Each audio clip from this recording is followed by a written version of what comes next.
যত খুশি ব্যথা দিয়ে যা,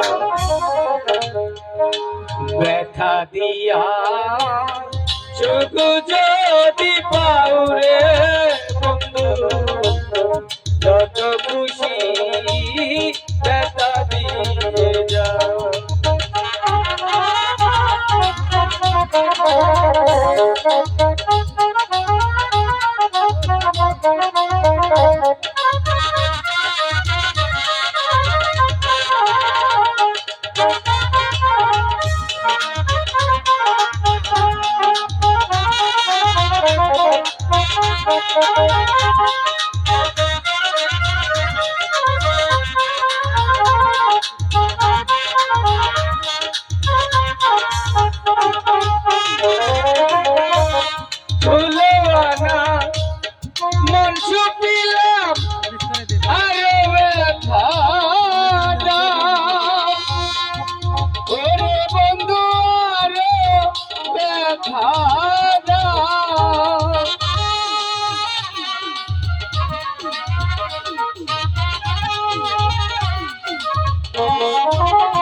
তুই এখানে ভাই কেন? তুই দেখেছিস মাথার উপরে কত রোদ উঠেছে আজকে?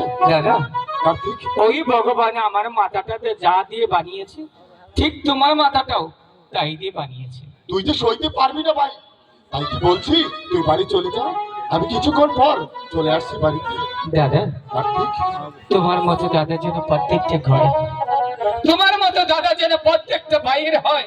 কার্তিক, হ্যাঁ দাদা, কি বলতে চাস তুই? তুমি সারা জীবন আমার জন্য ঘরে এখনো বৌদি আনোনি, শুধু আমার চিন্তা করেছো আর মায়ের চিন্তা করেছো।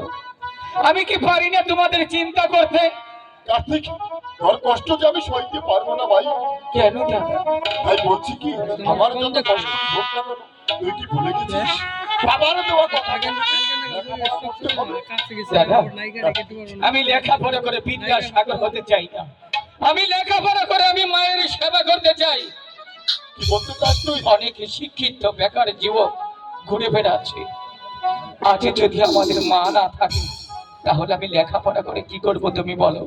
যেই মায়ের চোখে জল মোছার জন্য আমার মতো হতভাগা সন্তান বেঁচে আছে, তবু এক মুঠো খাবার দিতে পারে না।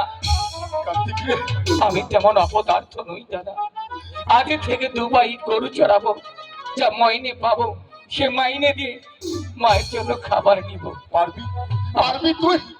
আমাকে পারতেই হবে দাদা। ঠিক আছে কার্তিক, তুই যদি পারিস, এই বাবার দেওয়া লাঠি আজ থেকে আমি তোর হাতে তুলে দিলাম ভাই। তুই যেন পারিস এই লাঠির সম্মানটুকু রাখতে।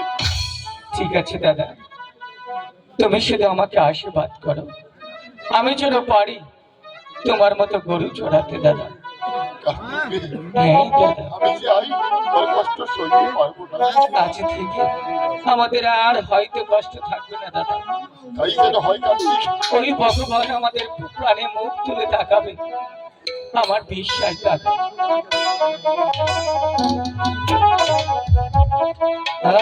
আমি কারো